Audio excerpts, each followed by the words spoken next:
So I've always warned against the fact that we have been seeing from America a lot of dark money flooding into Europe, to places like Ireland to fund anti abortion protests. You're also seeing increasingly in Ireland a big anti immigrant sentiment pop up, which may turn out to eventually maybe fuel a right wing rise to, a government in Ireland. I know I've had a lot of people from Ireland in the past saying, "Oh, that'll never happen. We'll never have a right-wing government." Well, hey, a lot of people said over here Brexit would never happen. You know, be careful, be vigilant, or else it may happen to you, and it may happen to you without even realizing it. Um, like I say, here's a warning, and I think everyone should be very, very much heeding that warning. You know, so we are now seeing this, and it is undeniable that we are now seeing this as a big right-wing push from America, particularly as we'll go into the moment. The Heritage Foundation recently held a workshop in Washington, D.C., with some very, very influential right-wing think tanks that operate in Europe about how to dismantle the EU. And these think tanks operate across Europe. Make no mistake what they are going after next. And just because you don't think it could happen in your country doesn't mean it couldn't. Because there were a lot of people like myself who thought we would never ever vote to leave the EU. But as we saw, that vote to leave the EU wasn't driven by anything reasonable or sensible with what the EU was actually about. It was driven by anti-immigration sentiment.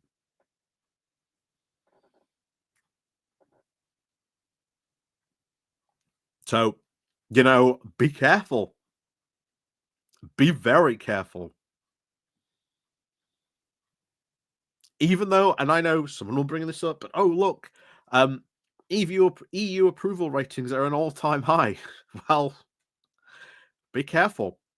Just because they're running against that doesn't mean they might not turn it into an expression of anger against maybe your government or something like that. And then all of a sudden, you've had a government that's just voted, that has a referendum on its hand that's just said, hey, we want to leave the EU. Don't underestimate this stuff because, hey, could happen. It could happen. So, we're going to get onto this because I think this is kind of important to highlight this type of stuff, especially as it is very, very much targeting Europe and especially to dismantle the EU. So, as always, let us have a look into this. But before we do that, click on the like, click on the share button down below, all the good stuff, Patreon page, buy me coffee, etc. All that stuff down below. So let's crack on then into this. This being covered by the Byline or the Yorkshire Byline Times, with the title of "The Right-Wing Push Now to Dismantle the EU: Heritage Foundation's Private Workshop." So, a private workshop took place on the 11th of March in Washington, D.C., hosted by the Heritage Foundation, surprise, surprise, to discuss proposals by European right-wing lobby groups to dismantle the European Union and the European Court of Justice. Like I say, they are targeting this stuff. Right-wing lobby groups exist across Europe. They know what their targets are. They know what they want to get rid of. The Heritage Foundation and, of course, authors of Project 2025, which is seen now as many as the blueprint for the policies being acted by the current Trump administration, welcomed right-wing think tanks and lobby groups from Poland and Hungary as they debated about the concerns of a paper with a title stolen in part from the World Economic Forum titled The Great Reset, Restoring Member State Sovereignty in the 21st Century. So, As a meeting is, of course, a private one, there isn't, of course, an official list of attendees. But VS Square, a Central European news platform, did obtain a copy of an invitation to an event which provided important details of the meeting. It is known to have had and featured contributors from at least two prominent right-wing organizations. First of all, Hungary's largest private education institution, with, of course, a Brussels-based think tank, Marthis Corvinus Collegium, or MCC. The Polish Ordo Iuris, the Institute for Legal Culture, and, of course, participating was the American Christian legal activist group, the Alliance for Defending Freedom. So bear in mind, all these groups are coming together with a very single goal. Even if your country right now has a high approval rating of the EU, do not think that they did not look at what happened in the UK. That really, when you look at the Brexit vote, if you really question people, it was first of all very, very much and driven by anti-immigration sentiment, and second of all, because a lot of people just wanted to kick the government, not even realizing what the consequences of that might actually be. And we've seen the chaos and stuff happen throughout us here. Do not think, maybe it won't be like 100% similar, but something very similar might happen to you. Might take some time, but these groups have a lot of money and are more than happy to fund this, even if it takes a decade or two. They are more than willing to fund these types of groups and ideas. So be extremely careful of these groups. So back to this. On the menu, there are, of course, suggestions to rename the European Union, the European Community of Nations, as a symbolic gesture to mark an end to the existence of the EU, the weakening of the European Commission, and even the neutering of the European Court of Justice. All these three groups are highly connected to political leaderships and in their respective countries, and they all have something in common: a very firm belief that reducing the role of government, controlling the judiciary, and installing a coercive religious approach in terms to access of reproductive health care for women, divorce, and same-sex marriage. Like I say, they are coming, and they are funding these types of things. We've seen this, we've heard about it, they are doing it. And just because you think things are all right now, what about in a decade's time? What about in 2 decades' time, when they have been constantly funding these types of things? Brexit did not just magically appear from nowhere. It was funded constantly and talked about, pushed to the fringes of political thought for years. So I keep on saying it, but it is true. Be incredibly cautious and careful about these things and what these groups do, who they back, what they say, what they target, because it is important to push back against them. So the Heritage Foundation was, of course, created back in 1973 by Joseph Coors, Paul Wainridge, and the Edwin Felcher.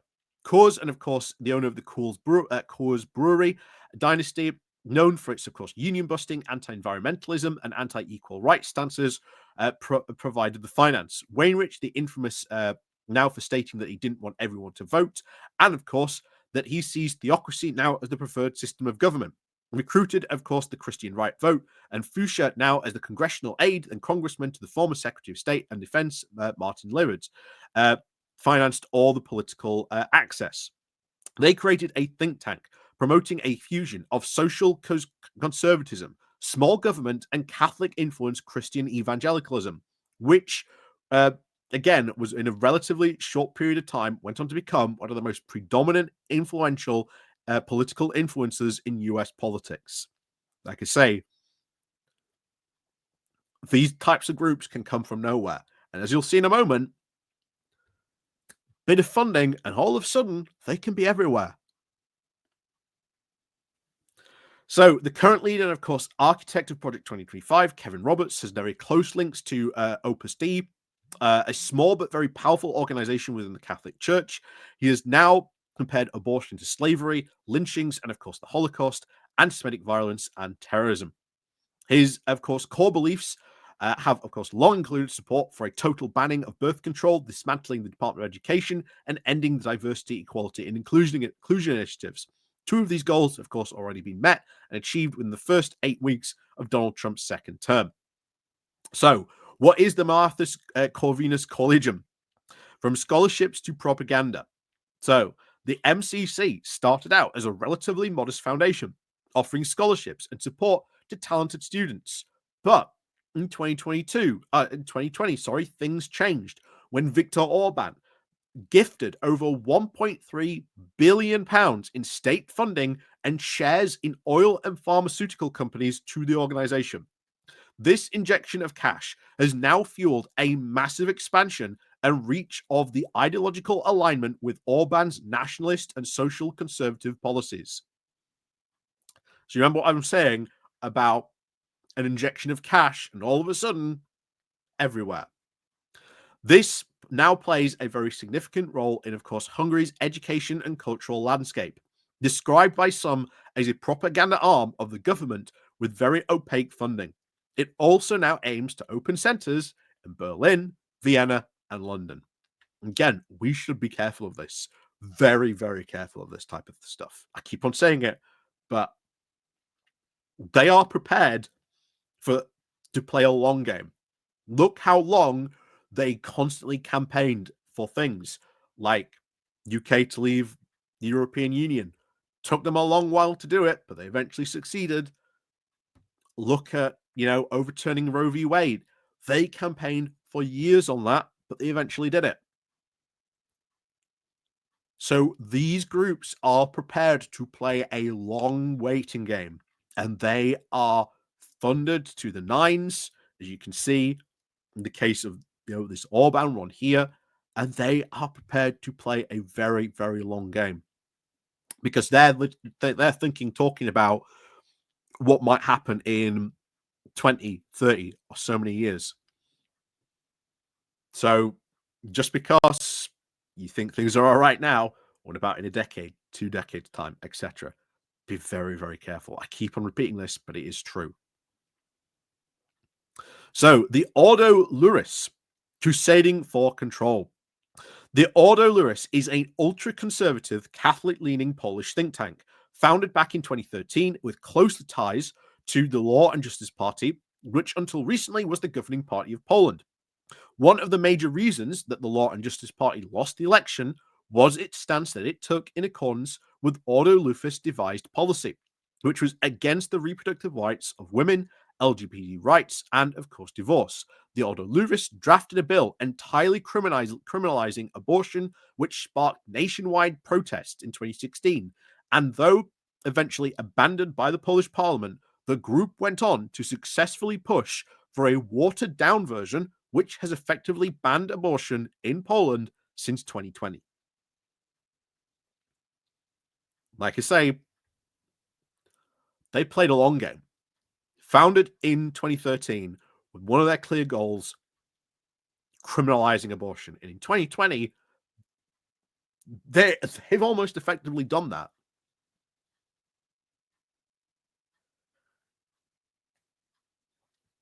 These groups are prepared for a long game. So, the Alliance, of course, for Defending Freedom. The ADF is, of course, an American legal advisory group which campaigns outside women's health centers and, of course, drafts bills to encourage lawmakers to restrict abortion and majority and minority rights. Founded back, of course, in 1994 by two male Christian evangelicals, James Dobson and Bill Bright, they used their substantial funding clout to now implicate themselves into legal cases to restrict women's access to reproductive health care. Examples, of course, include Bell v. Hobby back in 2014, which denied millions of women medical insurance over contraception, and the very catastrophic Dobbs versus Jackson women's health care, which effectively ended women's universal right to abortion in the USA. So, like I say, they are prepared for a very long game, and they do not mind because they are incredibly well funded. Now, of course, they work extending, of course, that reach. Dobbs, of course, case now to restrict legal rights to contraception and same-sex marriage and even homosexual acts. Mike Johnson was, of course, a previous legal counsel and senior spokesperson for a group. He is now Speaker of the House and second in line for the presidency of the USA. Like I say, be incredibly careful about this. These groups are, of course, being very long interconnected. Hungary, of course, regularly hosts the Conservative Political Action Conference that is next scheduled for May. The ADF obviously provides financial support to the anti-abortion campaigners across Europe very much on a regular basis. The 2022 arrest of Bournemouth and Adam Smith Connor, cited by, of course, J.D. Vance at the Munich Security Conference back in February, as proof, of course, Britain's descent into authoritarianism, was heavily publicized by the ADF, who funded his unsuccessful legal defense. The Heritage Foundation is, of course, a member of the Atlas Network, or a right-wing think tanks with very strong connections to even the British far right. Equivalent lobby groups associated with, of course, 55 Tufton Street, Liz Truss, Robert Jarrick, Priti Patel, Matt Goodwin, and Nigel Farage are all contributors to the Heritage Foundation events. Again, like I say, be very careful and watch who backs these certain people. Like I say, right there. They were, of course, very treated to a very bizarre spectacle of conservative politicians putting forward on an evangelical Easter display, of course, on Twitter, which, although did seem very out of place in modern Britain, would, of course, warm the heart of every Republican Christian nationalist in America. Again, very true. Very, very true indeed. No one cared when that happened, but all that was to do was to get money to them. Get those, wallets open. Start donating to these, people overseas. The Great Reset current fact sheet discussed at the March workshop in Washington, D.C. suggests even employing the very same arguments used against the EU by British Eurosceptics back in 2016. Sovereignty, unelected bureaucrats, and of course foreign courts to foster a nationalist and isolationist sentiment across the continent. Like I say, even if you think those things might not work now, what happens if that has been a sustained thing over a decade or 2 decades? Are you so sure that that will might not be the case in a decade or two's time, especially with a sustained assault again and again and again? This is why you must be very constantly vigilant of these people. The radical right, of course, ideology fused, of course, with Christian and Catholic fundamentalism seeks to, of course, redirect Western society away from all its 20th century gains of social protections and civil rights all the way back to the 19th century structures with strict social norms and a government's reduced role in protecting private property, providing police, courts, and military services primarily for the privileged. A vision now where the ultra-rich would live in a very gilded existence, free from the restrictive burdens of taxation and regulations, while the majority now eke out existence in a workplace with no protections, spending on Sundays at church, with women pushing out children, and even if they can't afford, for where there is, of course, no healthcare and even very little education, only accepted form of love is, of course, the heterosexual kind. Elon Musk's, of course, new Department for Government Efficiency even performs and extracts its destruction of the administrative state in the US with very dubious actual legality, and offers even fantastical and distracting promises of life on Mars. Trump, of course, opines that the EU was, of course, formed to screw the US, and the powerhouse behind the president and his program is now turning its malign attention to Europe. So be very, very, very well aware of this. Like I say, you have to be incredibly cautious on this, because they will come. Not that they're coming. They're already there. Like, they're already there operating your country. And just because those quote arguments don't work now, what about in a decade, 2 decades time, where they've constantly had that slow drip of poison Hey, worked on us. Don't be foolish to think that it might not work in your country as well. That would be incredibly foolish to think so. So, as always, let me know what you think down below. And of course, as always, we'll see you all next time.